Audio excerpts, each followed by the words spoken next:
Why are you here? Star Wars Visions looks like something brand new for the galaxy far, far away. It's something we never knew we needed, but fits so well into the Kurosawa-inspired world that George Lucas originally created. And whoa Nelly, am I so here for this. So fire up those transitional wipes while we obsess about what we know about the series thus far. You must unlearn what you have learned.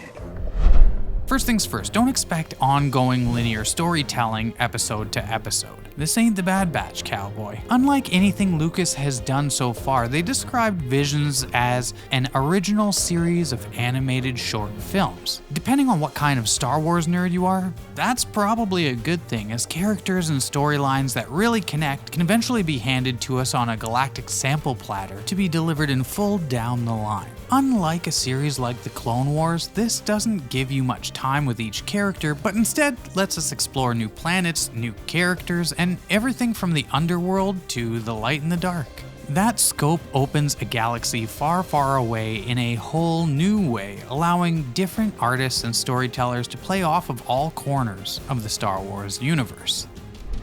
To that end, it's probably good to get as many creators in as possible, and Lucasfilm spared no expense hiring some of the absolute best anime studios in the world to leave their mark on canon. The studio that animated Batman Ninja, Kamikaze Douga, may be known for some light to the anime world. Then for the hardcores you have Gene Studio, best known for Golden Kamuy. Trigger is set to do 2 episodes and is the studio working on an upcoming Cyberpunk 2077 anime due for Netflix next year. The accomplished Kinema Citrus created Black Bullet, a renowned series about a virus in the year 2021. Ooh, and while that may hit close to home now, their episode is sure to be much, much better. Then you have Science Saru, which utilizes a hybrid animation style combining hand-drawn and digital animation, which was never before used in Japanese anime. And rounding out the bunch is Project IG, whose list of anime is huge, but you might recognize from Ghost in the Shell.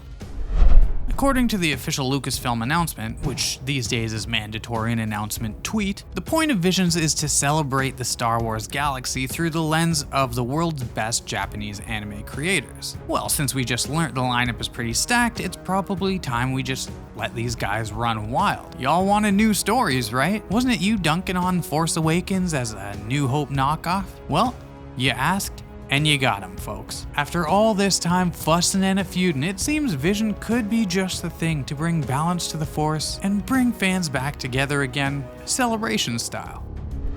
Let's get real here for a second before all the moof milkers go raging in the comments. Star Wars is universal. As Yoda says in Empire, Luminous beings are we, not this crude matter.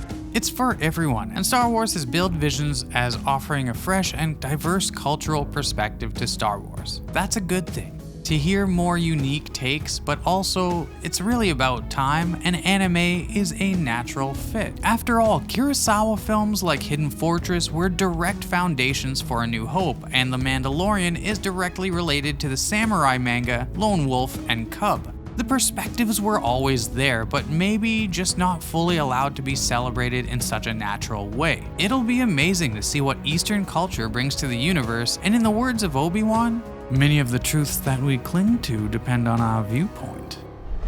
That's not to say these are all one and dones. Quite the opposite, in fact. Del Rey, one of the largest publishers of Star Wars books, has already let us know this new creative direction has inspired a new book. The book is a companion piece to one of the episodes, so think of it more as a tie-in as opposed to based on one of the episodes. But again, the Ronin and feudal Japan make a direct tie to Star Wars. Ronin were samurai without masters, so it could be about a Sith with no master, or always a Padawan, never a Jedi.